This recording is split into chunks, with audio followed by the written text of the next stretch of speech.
ইতিমধ্যে গত 2 বছরে তিনি 25টা দেশে ভ্রমণ করে গিয়েছেন এবং তারই অংশ হিসেবে দক্ষিণ এশিয়াতে তার প্রথম সফর এবং আমাদের দেশে আসার আগে মালদ্বীপ এবং শ্রীলঙ্কাতে তিনি গেছেন এবং আমাদের দেশে এটা হচ্ছে এই পর্যায়ে তার লাস্ট স্টপ। এবং এইটার সাথে একটা কোইন্সিডেন্স আমরা বলতে পারি যে আমাদের বাংলাদেশ এখন একটা ঐতিহাসিক পরিবর্তনের ভিতর দিয়ে যাচ্ছে। সেই প্রেক্ষিতে এই ভিজিটটার গুরুত্ব অবশ্যই বেড়েছে। নতুন করে বাংলাদেশ কি কোন দিকে যাচ্ছে সেটা সম্পর্কে তার জানার সুযোগ হচ্ছে। আমরাও তার কাছ থেকে বিভিন্ন দেশে যারা সমপর্যায়ে বা এই ধরনের চ্যালেঞ্জের মুখোমুখি হয়েছে তাদের কাছ থেকে তাদের সেসব দেশের প্রাপ্ত অভিজ্ঞতা সম্পর্কে তার কাছ থেকে জানার সুযোগ পাচ্ছি। কিন্তু এটা তার রুটিন যে ভিজিট তারই একটা অংশ এবং এই ভিজিটটা কিন্তু প্ল্যানগত প্রায় 1 বছর যাবৎ চলছিল এবং সেটারই বাস্তবায়ন হয়েছে এই মাসে। আমরা আনন্দিত যে আমরা তাকে এখানে পেয়েছি। এর সাথে অবশ্যই দেশকে জানা, দেশের বিদ্যমান চ্যালেঞ্জগুলো সম্পর্কে আরও বোঝা, কারণ আমাদেরকে কাজ করতে হয় দেশীয় পরিস্থিতির উপরে নির্ভর করে। আমাদের কার্যক্রম সার্বিকভাবে দেশের পরিস্থিতি, রাজনৈতিক, সামাজিক, অর্থনৈতিক পরিস্থিতির উপর নির্ভরশীল কাজেই এবং তার দ্বারাই আমরা প্রভাবিত হই। আমাদের কৌশল যে আমাদের জাতীয় পর্যায়ে যে টিআই-এর চ্যাপ্টারগুলোর যে কর্মপরিকল্পনা সেটা কিন্তু কেন্দ্রীয় পর্যায় থেকে নির্ধারণ করে দেওয়া হয় না।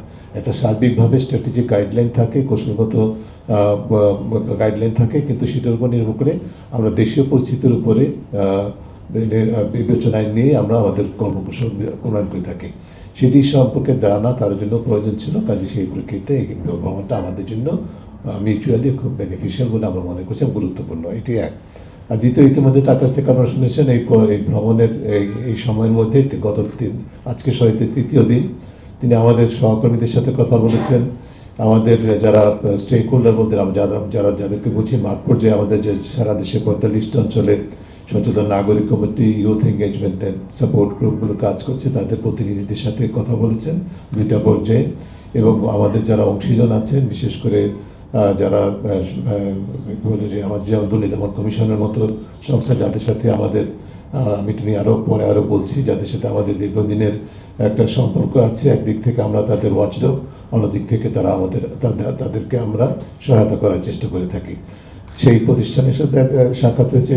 দুর্নীতি নিয়ন্ত্রণে গুরুত্বপূর্ণ ভূমিকা বিচার বিভাগের থাকে। প্রধান বিচারপতি মহোদয়ের সাথে দেখা হয়েছে তার এবং প্রধান উপদেষ্টার সাথেও সাক্ষাৎ হয়েছে। কারণ এই যে সংস্কার প্রক্রিয়া, বিশেষ করে যার কেন্দ্রবিন্দুতে দুর্নীতি প্রতিরোধ, সেটার নেতৃত্ব দিচ্ছেন প্রধান উপদেষ্টা। কাজেই তিনি তার সাথে দেখা করতে চেয়েছেন এবং প্রধান উপদেষ্টা আমাদেরকে সেই সুযোগটা দিয়েছেন, তিনি দেখা করছেন। আপনারা ইতিমধ্যে গণমাধ্যমে দেখেছেন যে প্রধান উপদেষ্টা এই প্রসঙ্গে কী বলেছেন। যে বিষয়গুলি আপনারা আলোচনা করছেন সেটার মধ্যে অন্যতম একটা ছিল মানি লন্ডারিং, সেটা নিয়ে কথা হয়েছে অন্যান্য বিষয়ের পাশাপাশি। সো এইটা হচ্ছে যে ফ্রান্সোয়ার যে ঢাকায় ভিজিটের উদ্দেশ্য সেটা সম্পর্কে এবং সার্বিকভাবে যেটা তার বক্তব্যে একেবারে ওপেনিং রিমার্কসে আপনারা খেয়াল করেছেন কিনা আমি জানি না, তিনি কিন্তু আপনাদেরকে বলেছিলেন যে আপনারা টিআইবির এবং টিআইয়ের যে কার্যক্রম তার অন্যতম সহযোগী। আপনারা জানেন, সবসময় আপনারা জানেন যে টিআইবি তার কার্যক্রম পরিধির মধ্যে যেই অংশীজনকে সবচেয়ে বেশি গুরুত্ব দিয়ে থাকে তার মধ্যে হচ্ছে সংবাদকর্মীগণ, গণমাধ্যম। কাজে আপনাদের সাথে সাক্ষাৎ করা ছাড়া তিনি তার এই সফল হতো না, সম্পন্ন হতো না। সেই হিসাবে আপনাদের সাথে আজকে এই বসা এবং এই আয়োজন, আপনাদের কথা শোনা, আপনাদের সাথে মত বিনিময় করা। সো এবং আমরা সবসময় এটাকে অব্যাহত রাখবো। গণমাধ্যম স্বাধীনভাবে বিকশিত হোক, গণমাধ্যম চাপের ঊর্ধ্বে কাজ করুক, গণমাধ্যমের পেশাগত উৎকর্ষ বৃদ্ধি হোক, অনুসন্ধানী সাংবাদিকতার সক্ষমতা বাড়ুক, ইত্যাদি বিষয়গুলো আমাদের প্রধানমন্ত্রী সবসময় ছিল, এখনও থাকবে, ভবিষ্যতে এখন আছে, ভবিষ্যতে থাকবে। আর যে 2টি প্রশ্ন আপনারা করেছেন, প্রথমটা আগে বলেই, সেটা হচ্ছে যে অর্থ পাচারের বিষয়টা। $16 বিলিয়ন আমাদের জাতীয় আয়ের কি মানে তুলনায় কি একটা বিষয়। দেখুন, এই যে $16 বিলিয়ন এত অল্প সময়ের মধ্যে 15 বছরে গড়ে, যেটা আমাদের হিসাব, বিশেষ করে যেটি আমাদের কী বলে হোয়াইট পেপার কমিটির যে রিপোর্ট, সেখানেও আপনারা দেখেছেন অত্যন্ত সুনির্দিষ্টভাবে প্রকাশিত হয়েছে।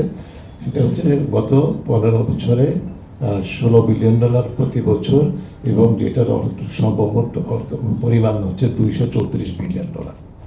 এখন আপনারা যে কেউ বলতে পারেন যে আমাদের জাতীয় আয়ের তো বাৎসরিক যেটা হয় তার মাত্রা অর্ধেক, সো হোয়াট, তাতে কী হলো? কিন্তু এটা যে একটা বিশাল অঙ্ক এবং এটা কিন্তু আংশিক।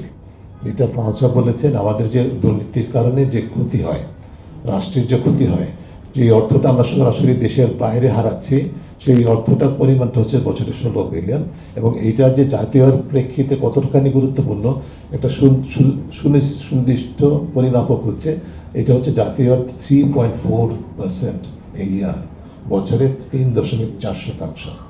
যেটি আপনি সোজা হিসাবে আপনি ধরেন, যদি আমরা এই অর্থ পাচারকে নিয়ন্ত্রণ করতে পারতাম, তাহলে আমাদের যে বর্তমান জাতীয় তার 3.4% আরও বেশি হতে পারত। কাজেই কস্ট অফ মানি লন্ডারিং কত হাই সেটার একটা পরিমাপক হচ্ছে এটি। কাজেই এটাকে অবশ্যই প্রতিরোধ করতে হবে, কিন্তু আরেকটা জিনিস আছে, এই পরিমাপটা কিন্তু মানে 100% সেটা বলেন, ফ্রান্স বলেছেন টিপ অফ দ্য আইসবার্গ, ঠিক আছে, হিমশৈলী চূড়া মাত্র।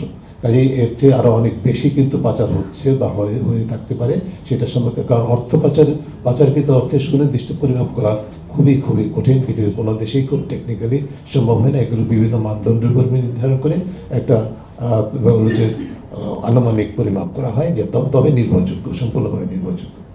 এর বাইরে অর্থনীতিতে ক্ষতির আরও দিক আছে, সেগুলো জাতীয়ের উপরে প্রভাব পড়ে, আমাদের ইনভেস্ট বিনিময় সক্ষমতার প্রভাব পড়ে, মানুষের মধ্যে বৈষম্য সৃষ্টি করে। আপনারা জানেন, বেশি সময় নিয়ে বলার দরকার নাই, বাংলাদেশে যে কর্তৃত্ববাদের বিকাশ হয়েছিল তার অন্যতম কারণটাই ছিল বৈষম্য, এবং বৈষম্য যে সৃষ্টি হয়েছিল তার অন্যতম কারণটাই ছিল